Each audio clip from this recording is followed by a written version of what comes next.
Thank you very much. Now please join in the pledge.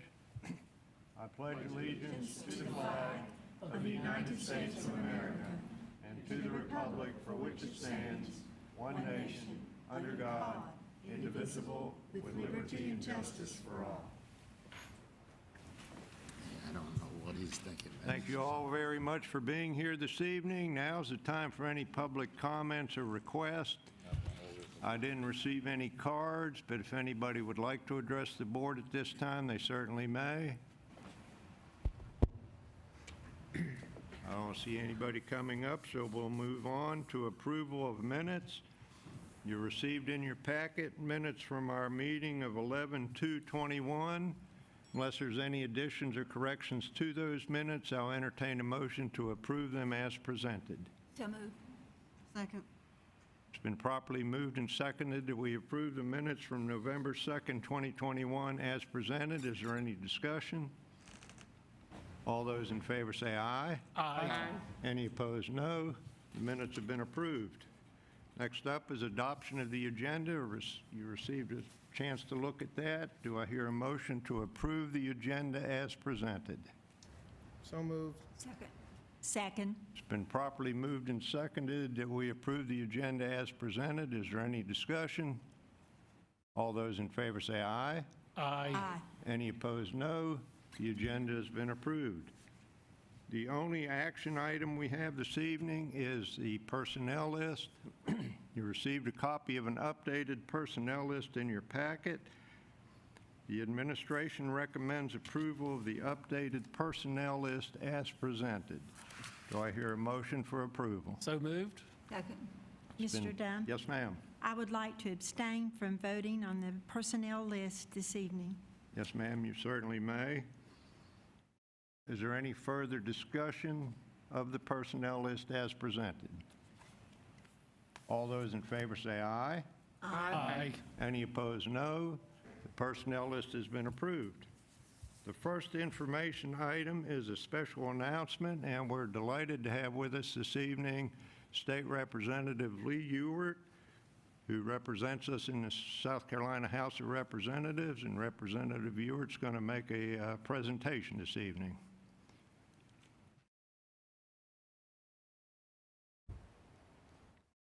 Is this on? Do I need to push? Is it? Yes, sir. Is You're this good okay? to go. Thank you. Thank you all for having me, Mr. Chairman, Superintendent, and board members. It is a great honor to be here tonight. I'm here to honor someone who cares for and has given back to their community. He has spent 17 years in law enforcement, where he earned the 1992 Deputy Sheriff of the Year and the 1996 Law Enforcement Officer of the Year. He has been a professor. He has worked as a SWAT operator. He served as a magistrate and a town judge. He's given a lot back to our community. In 2014, he joined the Horry County School District with his current role as Executive Director of Safety and Management. He is known within... Georgetown County, not Horry County. Excuse me, did I say We Horry claim it. County? Georgetown, my fault. He's known within the state, and that's what got me, because the people in Horry County come to me and they just cannot explain how wonderful they think our safety is within our school districts. He has served on the subcommittee for Accelerate SC. He was recently appointed by the Georgetown and Horry delegations to serve on the South Carolina State Board of Education, where he is currently serving as chair-elect and will take office as chairman here in a few months. Today, I'm here to award Alan a resolution from the South Carolina House of Representatives for one of his most recent awards. He was named the 2022 South Carolina District Level Administrator of the Year by the South Carolina Association of School Administrators. Certainly an honor to know Alan. He's been a friend for a while. We're lucky to have him in Georgetown County. He's a great citizen, a great asset to our community. And with that, I'd like for Alan to come up and receive his award.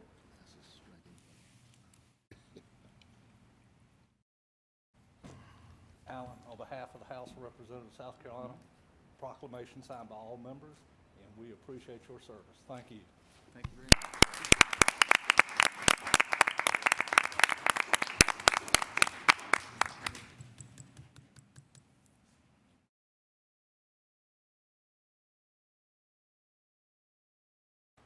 Thank you very much, Representative Ewert, and we would certainly echo your words. We're delighted that Alan is in Georgetown County School District. We're delighted to have him, and we appreciate his efforts, and he's not only won this award, he's won national awards. We're extremely happy to have him in our district. Thank you for being here this evening, and thank you, Alan, for your hard work. Take care now.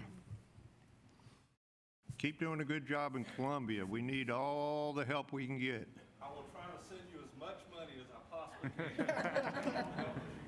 can. When I saw a special announcement this evening, I thought it was going to be $7 or $8 million you found under a rock somewhere. I'll come back. There you go. Thank you, sir.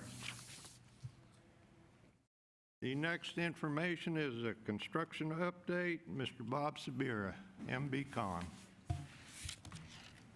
Good evening, Chairman Dunn, Mr. Price, members of the board. Pleasure to be here tonight to give another brief update on the building program. We're forging ahead on the next stage of projects. We currently have an RFP out for an electrical engineer for the design of our fire alarm systems. We hope to bring that award to you on the board meeting on January 18th. We're also doing our research on the artificial fields. We've met with some vendors and contractors already, and we hope to set up a site visit to tour a number of fields in Charlotte here. If it's not next week, it'll be the week after Thanksgiving.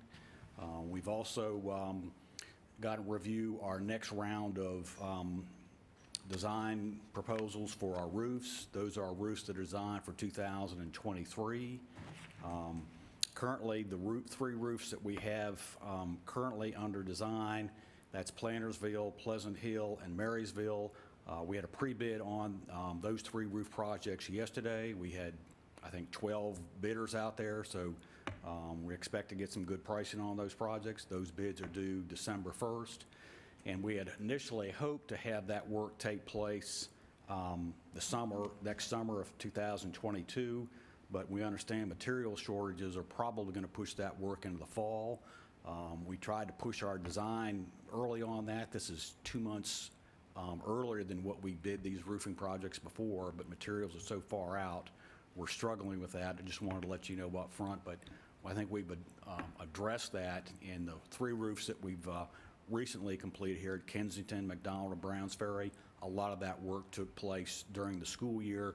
We came in at nights, weekends, and minimal disruption to the teaching process on those three projects. And as part of construction, you see here, we don't have much to show. The three roofs, they're close to being completed. We expect them to be completed this month, early December. They're just putting flashings and gutters on those three projects right now.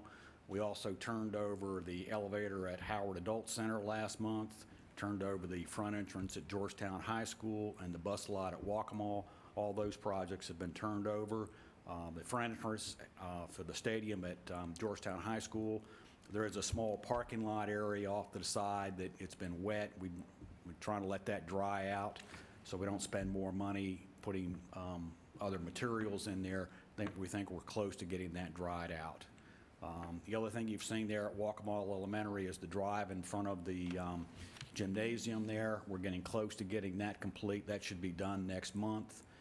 Again, we've had some design issues and some unknown conditions that have delayed that work, but we're very close to completing that right now. And other than that, we're finishing up some odd punch list items and some of our other additional projects. But mainly we're focusing on the coming work over the next 2 years and trying to prepare the documents for that program to be a success. And that's all I have, unless you have any questions. Go ahead. What's the status of the LED signs? Boy, I'm sorry, I forgot. There's two things I did forget. The LED signs, those are supposed to ship this week. They may have shipped today. I didn't hear a word on that, but they are completed and they should be in the process of shipping. Typically, I think it takes about 4 weeks. It has taken 4 weeks to those to be shipped, but in the last 3 or 4 months, that shipping window has expanded out to about 8 weeks. So we don't expect these to come until sometime January and February. We are still working on the other portion of the signs. We have a little bit of work to do on the logos. I think we've got all everyone done but one, so we're working on one sign. We still have time to make changes on that. But the bigger portion is the LED portion, and again, those have been manufactured. It's just in the shipping process. And then finally, the medallions. We're working on the medallions as well and trying to finalize the artwork on those. We hope to have that finalized here within the next 2 weeks, and then those will take about 6 to 8 weeks to fabricate. We should have those up sometime after the first of the year. Bob, you did say that the roofing work at Brownsburg is completed or about to be completed? It's close to complete. You know, there's some metal work, parapet caps. The roofing itself is done, but there's metal work that goes with it, new gutters, new downspouts, and some of that work's continuing. Mr. Bob, the fencing at Howard, the fencing, Yes, sir. okay, is that completed? I'm talking about the fence, I've asked this before, the fence that runs almost parallel with Merriman Road, you know, it's beyond rust. It was beyond rust years ago. Is that fence being replaced? That fence that's on the, I'm going to say the west side of where the facility is, all that has been replaced. The gates have been replaced. All that fencing is complete. We actually installed an extra piece of fence that we're looking at removing at least part of it because of the transfer to the first steps area over there, that White House.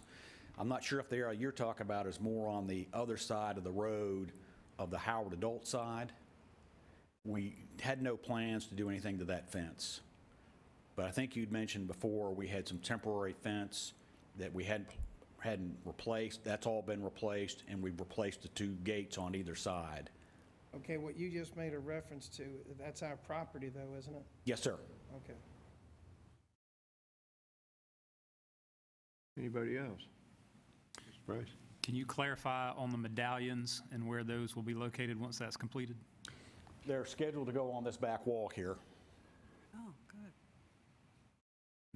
It'll be one for every school in One for every Georgetown County. Yes, sir. Very good. I'm just curious, what are the dimensions of the, I'm sorry, Mr. Chairman, what are the dimensions of the medallions? The ones we're looking at right now, it's a 27-inch circle. Okay. I don't know if you're going to put a little sticker up there or not. No, Want to sir, make sure it's visible. they're about 27 inches. I'm not sure if I'd be able to read it from back there, but you'll be able to read them from midway. Mr. Chairman, and I think maybe I missed it, when did you say you thought they would be? The medallions, we're working on the artwork right now, trying to finalize the logos. We're close to getting that done, and once we finalize that, the manufacturing process is about 6 to 8 weeks. Okay. So I'm forecasting we'll have those sometime in mid to late January. Great, thank you. Anybody else? Thank you, sir. Thank you. Appreciate it. Professional development update, Dr. Bethany Giles.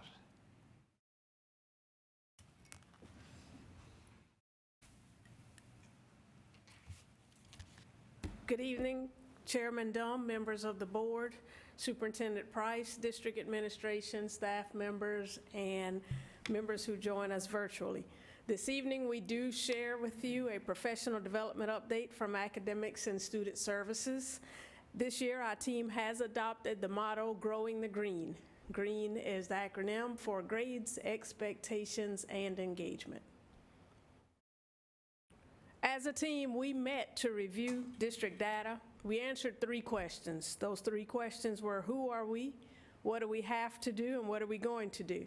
We developed a vision accordingly based on these 3 questions. Again, centered around those questions to the aforementioned, we developed these bullet points. Development of implementation of our PLT and PLCs. For purposes of this presentation, PLC and PLT are used synonymously, professional learning community or professional learning teams. We also have targeted effort on instructional design and curriculum development, department and role-specific professional learning. Again, that includes our department as Academics and Student Support Services, as well as role-specific professional development, including principals, assistant principals, coaches, and our counselors. Behavioral, social, emotional learning initiatives, and lastly, active participation by our district leadership in our schools. This diagram you'll see again in our presentation. We borrow it from iLeader, but we do feel that it references everything that we embody, our ideals and our principles. Please take note that the circles are intertwined. In order to meet the needs of the whole child, we cannot have initiatives or programs in isolation.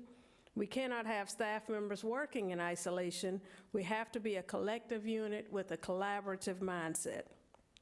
Also, if you go a little deeper within the circles, you will notice the tiers. These tiers are representatives of the range of needs within each area. MTSS focuses on the whole child. That means it supports academic growth, but also behavioral and social and emotional needs. The tiers of support are a huge part of MTSS. They get more intense from level to the next level. As I move quickly, because we do have the meat of the presentation that I'd like for you to focus on, this year our professional development is centered around the needs evidenced by our data. Understand the purpose of professional development is to improve knowledge and skills in order to facilitate individual, school-wide, and district-wide improvements for the purpose of increasing student achievement. Professional development specific to district initiatives are instructional leadership, and again, PLC or PLT process with iLeader. And I note that quote that's referenced by Lewis et al., leadership is second only to classroom instruction among all school-related factors that contribute to what students learn at school. So it is very important that we grow our capacity with our classroom instruction as well as with our leadership. We also have professional development through powerful math practices and powerful literacy practices with SREB. That's the Southern Regional Educational Board. We also have professional development with Everyday Math, Letterland, and iReady. Specific for this presentation, we were asked about iLeader. iLeader focuses or supports an investment in people, not programs. It's important to note that, in other words, their goal is to build the capacity in our leaders and our teachers in order for them to facilitate the school improvement process. Additionally, the iLeader team assists with structuring PLTs or PLCs, establishing the roles and responsibilities of our leaders, and facilitating the professional learning aligned to MTSS.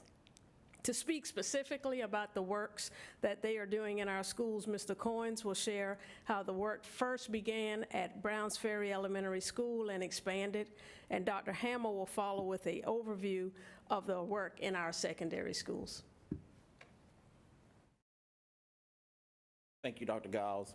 Mr. Dunn, board members, Mr. Price, district staff, and guests, I'm going to take you on a journey back to bring you forward. Beginning in 2017, Browns Ferry Elementary was a recipient of a state systemic improvement plan, called the ESSIP grant. This grant afforded the school with additional funding and access to resources with the intent to minimize the number of students being placed in special education and or requiring additional specialized services. During this time, we were also transitioning from response to intervention to MTSS, which is the multi-tier system of supports that focuses more on the whole child as he or she develops as a student, individual, and a member of our community. One of the many changes that occurred during this transitional time was the need to invest in people. Browns Ferry Elementary School was introduced to iLeader through the State Department of Education. Out of this relationship, great things began to happen at the Ferry.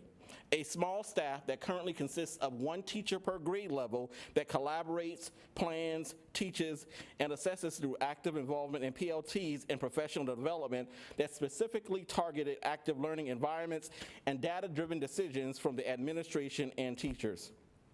they certainly have mastered the concept of collaboration because their staff is so small. As you know, as educators, we share. Browns Ferry became a pilot school to showcase their PLT processes, which includes unpacking standards, creating formative assessments, and analysis of data to strengthen teaching and learning. Other schools began to visit Browns Ferry. Other schools were impressed, and they began to use their own funds to contract with iLeader. Again, this was an investment in the staff and not a program. In the 21-22 budget planning process, 100% of our schools collectively indicated that they too wanted to explore options for equipping staff through PD and trainings.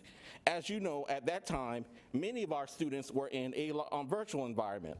Realizing that some schools were further along in the processes, a commitment was made to provide all of our schools with access. This varies by schools. We looked at individual schools' data and previous history with iLeader to determine the amount of days that would be allotted for each school. Some schools still chose to add additional days through their additional funds. Although the times differ by the site, the processes are consistent. Each school is being led through the PLC cycle as well as benefiting from professional development that primarily focuses on active student engagement. Our department believes that implementation and sustainability requires system change. Further, all elements of a system must be involved in that change. Dr. Hammer will elaborate more on what is now happening in the middle and high schools.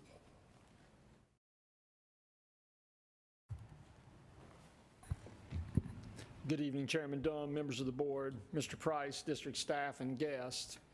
At the secondary level, our schools have been using specific targeted professional development to support our teachers' growth and enhance student achievement. Focusing first on the consulting firm iLeader, iLeader first began working at the secondary level with Rosemary and Carvers Bay Middle Schools 3 years ago. During this time, their focus has been the intentional analysis of school-level data at both sites, using that data to drive professional development, including the unpacking of standards, and specific classroom walkthrough data that supports continuous improvement through the implementation of effective instructional strategies that meet the needs of all students. Throughout iLeader's involvement with these two schools, they would visit either once monthly or once bi-monthly and meet with teachers to provide professional development and/or instructional support during the school's scheduled weekly PLT meetings. This year, iLeader has provided our secondary school leadership teams with an overarching analysis of current teacher instructional practices by conducting one-day walkthroughs of each classroom and then debriefing with the administrative team. Additionally, iLeader has provided 2 of our 8 secondary schools 1 to 2 professional development sessions centered around active engagement instructional strategies and content vocabulary infusion strategies. These have both been done on Wednesday, half-day professional development days that were built into the calendar and during weekly PLT meetings. Finally, at the secondary level, SREB, the Southern Regional Education Board, as part of a 5-year contract, has provided targeted professional development to select high school math teachers at each location and select middle school math teachers, focusing on powerful mathematics instructional practices. This has taken place twice thus far this year and has utilized teachers' PLT time. Finally, also through SREB, we also have 3 teachers from each high school, 1 science, 1 social studies, and 1 English, participating in what are known as powerful literacy practices, focusing on intentionally embedding essential reading, writing, speaking, and listening skills into their lessons and assignments. They have met once thus far this year using those half-day Wednesdays and plan to meet 3 more times to continue to grow those strategies. At this time, I'm going to ask Mr. Lee Glover and his leadership team to come up and give you a school-level view of what iLeader has looked like at Carvers Bay Middle School.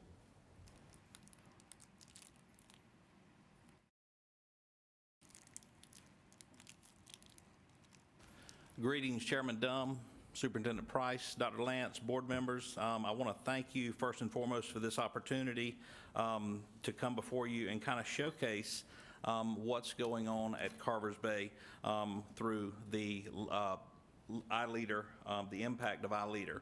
I would like to first introduce my team and just say a few words. My awesome assistant principal, Ms. Noreen Grant Frazier, and my awesome curriculum coach, Ms. Kim Brown. Without these two ladies, that ship wouldn't sail at Carvers Bay as smoothly as it does. So I thank you for allowing us their support, and they are a great asset to our team. First and foremost, concerning iLeader, we have been collaborating for the last 3 years. We started this 3 years ago, this process, and it's been a great journey for our school. As principal, we all have a mission, we all have a vision. However, we're not equipped right away with the roadmap to achieve that vision and that mission. I feel with the addition of iLeader over the past 3 years, this has really helped us with the roadmap to make sure that we stay focused and intentional. And as I was speaking with Dr. Hamill earlier today, whenever I think of the process, the 3 words that come to my mind first and foremost is consistency, intentional, and focus. And as long as we maintain those things day in and day out and keep all of our arrows, as Bree Bean tells us in just about every workshop that we have, going in the same direction, that way we have less teacher burnout and greater achievement with our students. Let me start with our PLT process that we have at Carvers Bay Middle. We have a rotation that we do monthly with our teachers, and like Dr. Hamill said, we do 1 PLT per week, and that is on Wednesdays unless there is a schedule change or whatever, if we need to have a consultant come in to deviate from that. I'll give you an example. Last week, our ELA math, our ELA science and social studies teams had their PLTs on Wednesdays. We were able to secure Miss Christy Edwards on a Friday for our math PLT. So the math PLT was held that Friday instead of that Wednesday.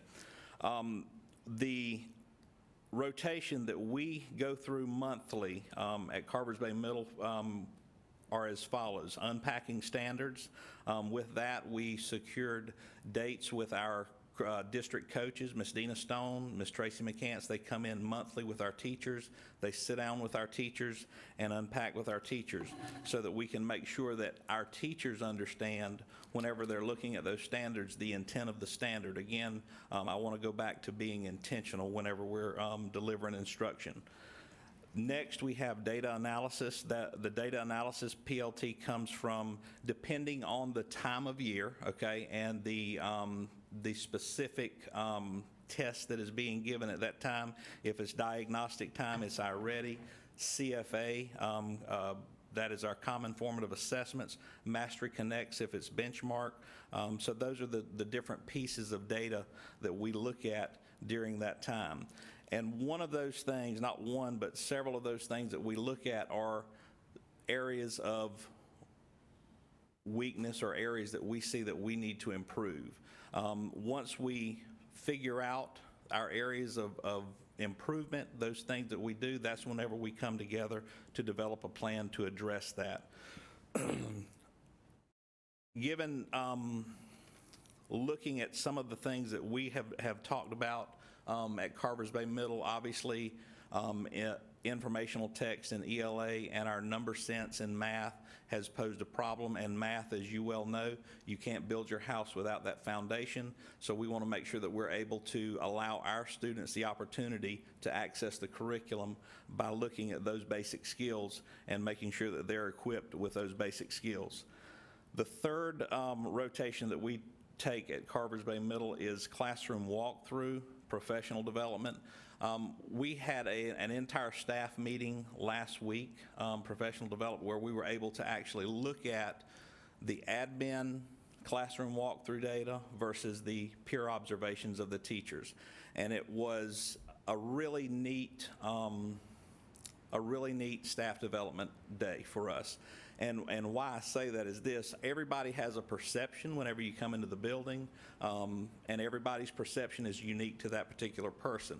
But whenever you use a specific tool to look at specific things that are actually going on in your classroom, and I'll just tell you, whenever we looked, it was 68% whole group instruction.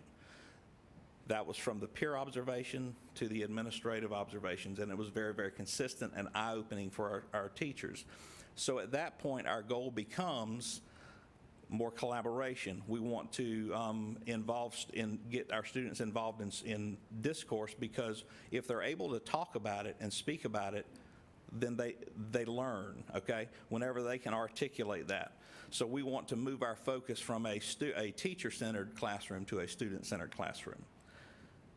The fourth item on our rotation is progress monitoring. Some of you may remember this, Dr. Cafaro, Ms. DeLeon, Ms. Hamill. Whenever years ago, we did what we called student academic plans. Well, we have resurrected that at Carvers Bay Middle, because one of the things that we know, our resource students, we check the pulse 3 times a year typically through the IEP and 504. But our gen ed students, we needed to do a better job of making sure that we are reaching out to parents, and parents understand student data, students understand student data, because knowing is half the battle, okay? So when a child goes in to take that iReady test, to take that SC Ready test, they know what they scored last time, okay? They know what their stretch growth is, and they need to set a goal, and there are things that they need to do to achieve that. And what we have done is we want to allow our students to lead that conversation.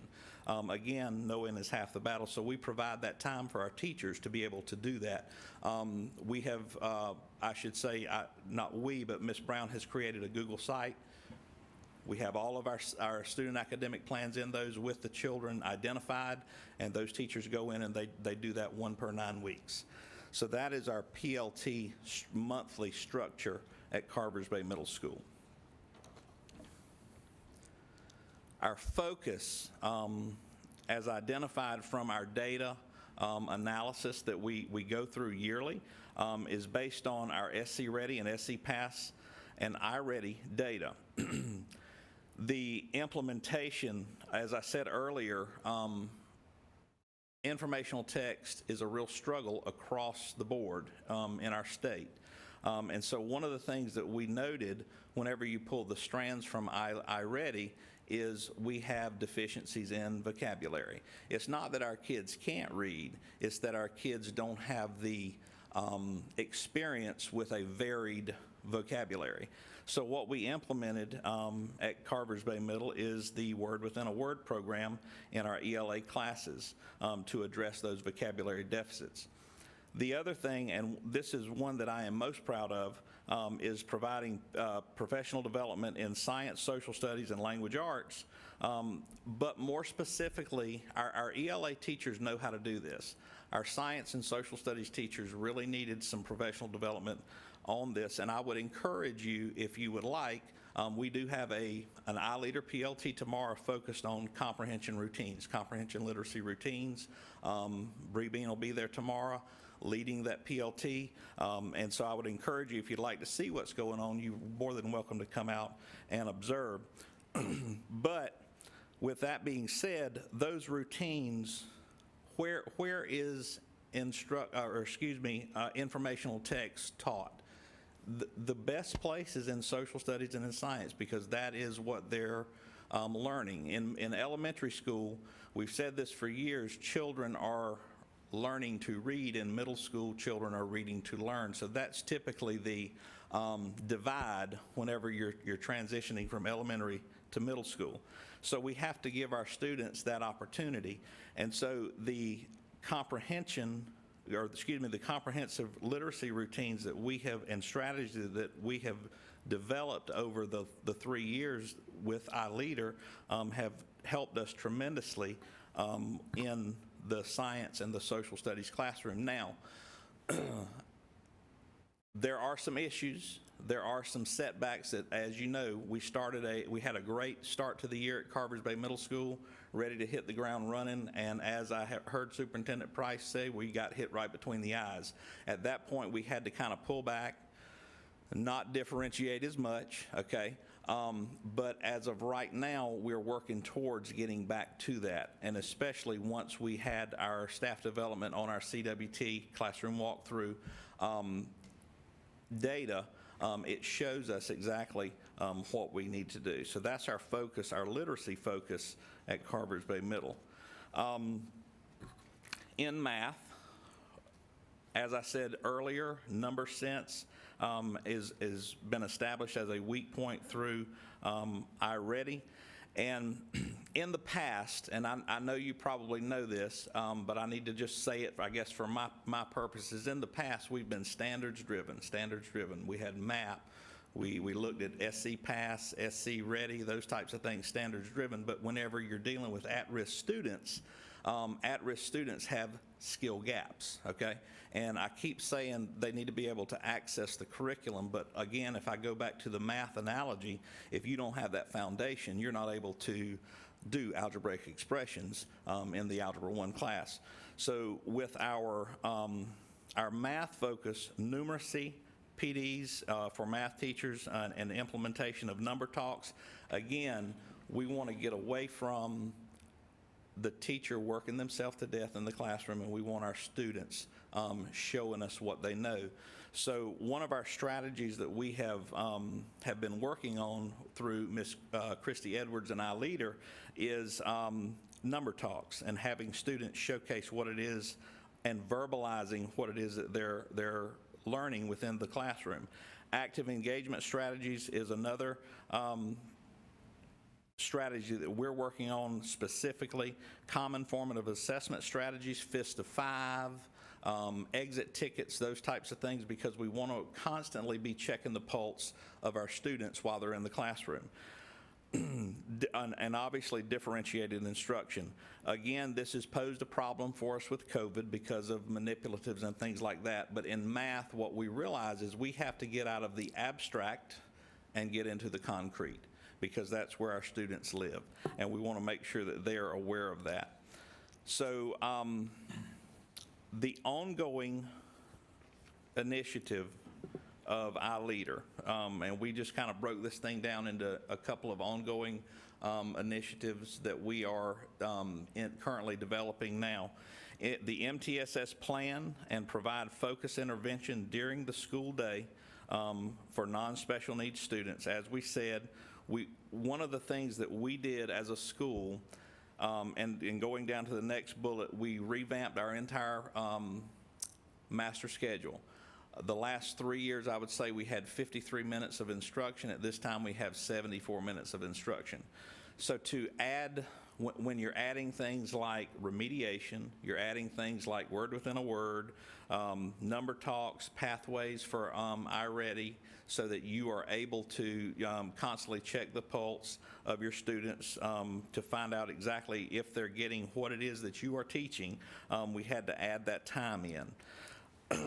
Now, with the increased minutes in math and ELA, we wanted to make sure that our teachers had a framework for that as well. So I go back to our PLT for designing those lessons so that we're teaching bell to bell.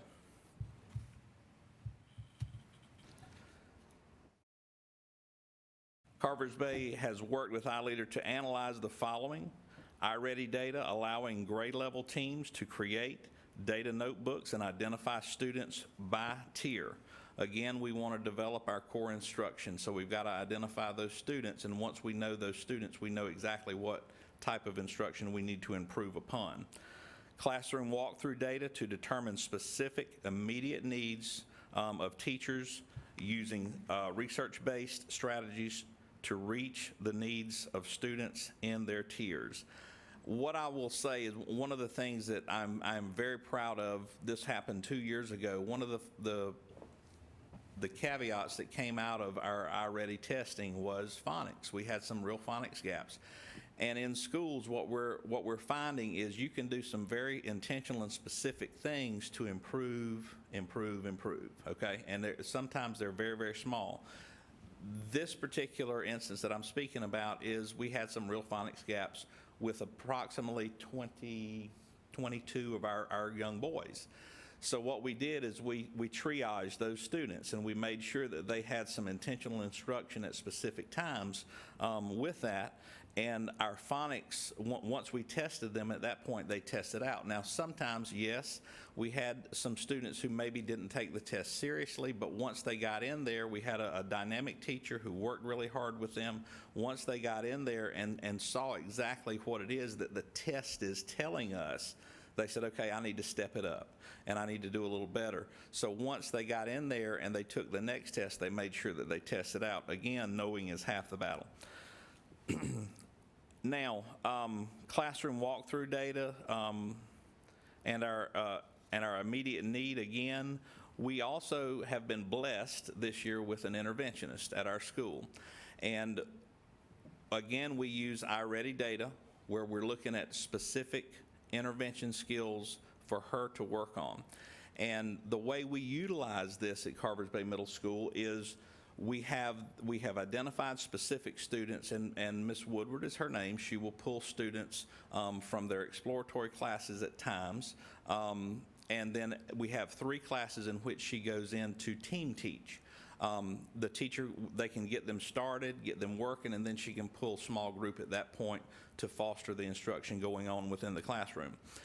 We did not elect to do, for instance, an intervention block or a scheduled block of time for students because we wanted it fluid, okay? So we pull you from your let's say, for instance, PE class. As long as you come in, you do the work, you show improvement, and then you test out, bam, you're back to PE. Because we want to make sure that our students are afforded, number one, all that we can give them at Carvers Bay Middle, but at the same time, we've got to make sure that they are receiving and getting their specific needs. And with that being said, before I entertain any questions, I'm not an Alabama fan, but I'm a Nick Saban fan, and I like to watch Nick Saban address young people, players, those kinds of things. And I didn't realize, I thought this was a Nick Saban quote, but as we researched it, it came from Doc Rivers. And if we were to take and replace players with teachers here, the quote states that average players want to be left alone, good players want to be coached, and great players want the truth. And one thing that we do know about research is you can't have good scores if you don't have good teachers. And I really like the fact that the message that we have been sent and have been sending out over the last 3 years is the building of capacity within our own buildings. Because our goal is to go from good to great. And last year, this will be a personal story. I had a teacher, you know, with COVID, as principals, we have been constantly, I feel like I'm constantly monitoring the emotional well-being of my teachers, okay? Because obviously I want to keep them, okay? So we're always very tactful and very careful how we evaluate and work with them, because we want to make sure that we're growing them. If we're growing our green, we got to grow our teachers. If we don't grow our teachers, we can't grow our green. Had a teacher come in last year, and he said, you know, I evaluated him. He said, I saw the evaluation. I just wanted to talk to you about it. He said, I know what you said in the evaluation. He said, but I need to know what I need to work on. I gave him glowing reviews. I just want you to know that. But he was not satisfied with my glowing reviews. He wanted to know what he needed to work on. So I was able to have a real honest conversation. And once you make that mindset a part of your culture, I feel that it's going to be much easier for us to go from good to great with our teachers. At this time, I'll entertain any questions, and if I can't answer them, I've got 2 ladies that absolutely can. Questions, observations? I just applaud the work that you guys are doing there, because I really think this is how you really grow teachers and with a process like this. And I applaud all that you're doing at all of our schools who are buying into this Thank you. process. Thank you very much. Ms. Hamel. I'd like to share that it takes great leaders that were great teachers to be able to lead schools in this direction. And I certainly know your heart for these students and for all students as you've worked over the years. And this is like the culmination of seeing somebody that I knew long ago as a great teacher become a great leader. And I applaud your work. Thank you. I have a question. Yes, ma'am. How's and I too appreciate what you've been doing. This is definitely great, a great report, and I'm really pleased with the outcome. What's been the response from your teachers? What's the feedback? Okay, so our teachers at Carvers Bay Middle School are, and I've said this many times this year, I probably have the finest staff that I've had since I've been there, and that goes all the way back from 2009. They are willing, okay, to try new things and do new things. Yes, we have our moments, okay, but they never lose sight of the goal, okay? And we have, and you tell me if I'm wrong, but we have no pushback for PLT because it's something that we've just been doing. I'm in PLT. Ms. Frazier, when she can, she's in PLT. Ms. Brown is typically leading the PLT. And in the PLT, I have to say this, Ms. Brown models the instructional framework that we ask our teachers to do. So everything is a model that we do because you have to make sure that you're inspecting what you expect, and whenever you provide this PLT for them, it's got to be meaningful and something that they can take back. So I would say that our pushback is relatively minimal at our school. Mr. Glover, I applaud you. That was a good, very good presentation. Let me just ask this. Just like you mentioned about Nick Saban, if you look at the third quote there, if he goes 5-5, people are going to be telling the truth to him. You know, like, we'll give you another chance. Having said that, measurement is so important, okay?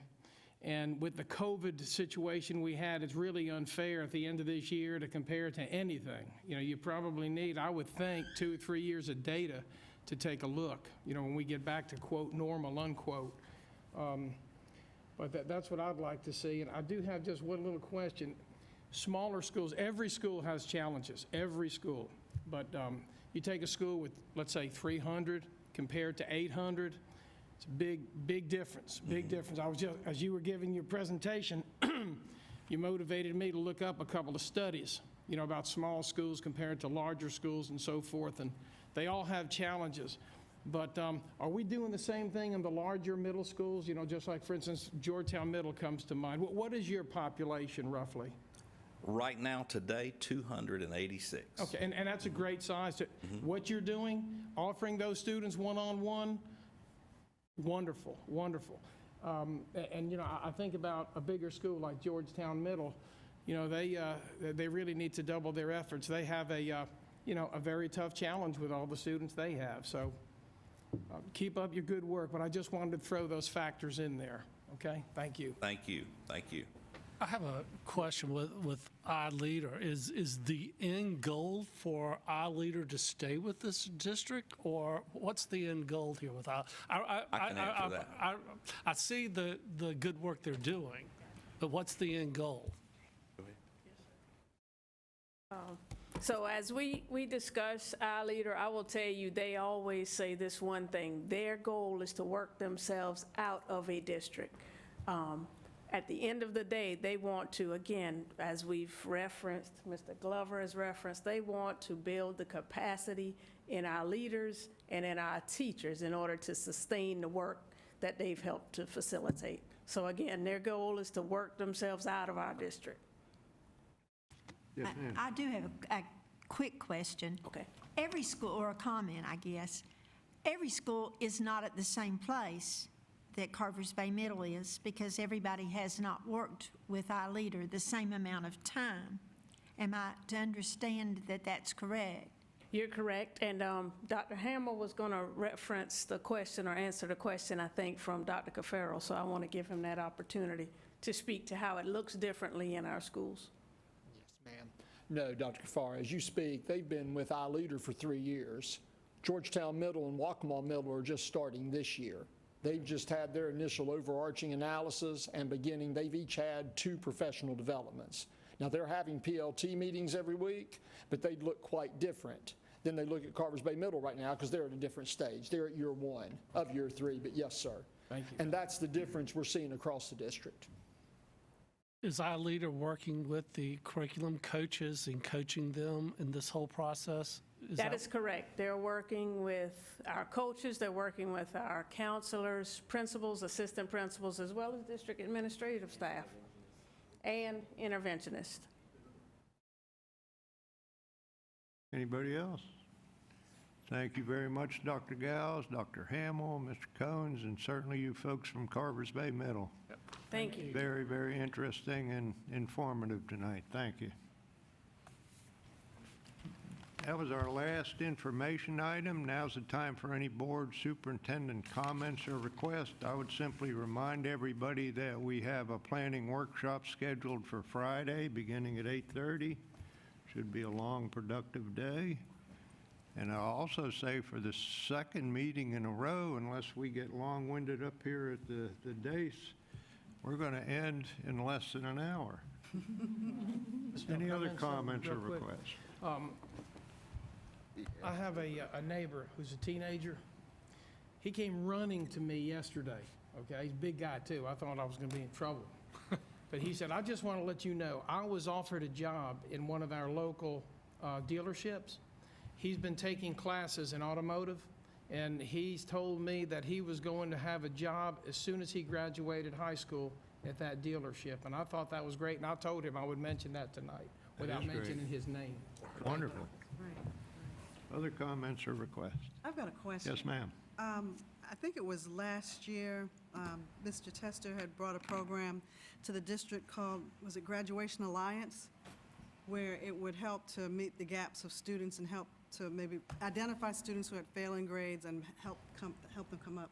I'd like to know where we are on that, what kind of feedback we're getting, what kind of results from that program, and even how much the program cost us. Thank you. All right.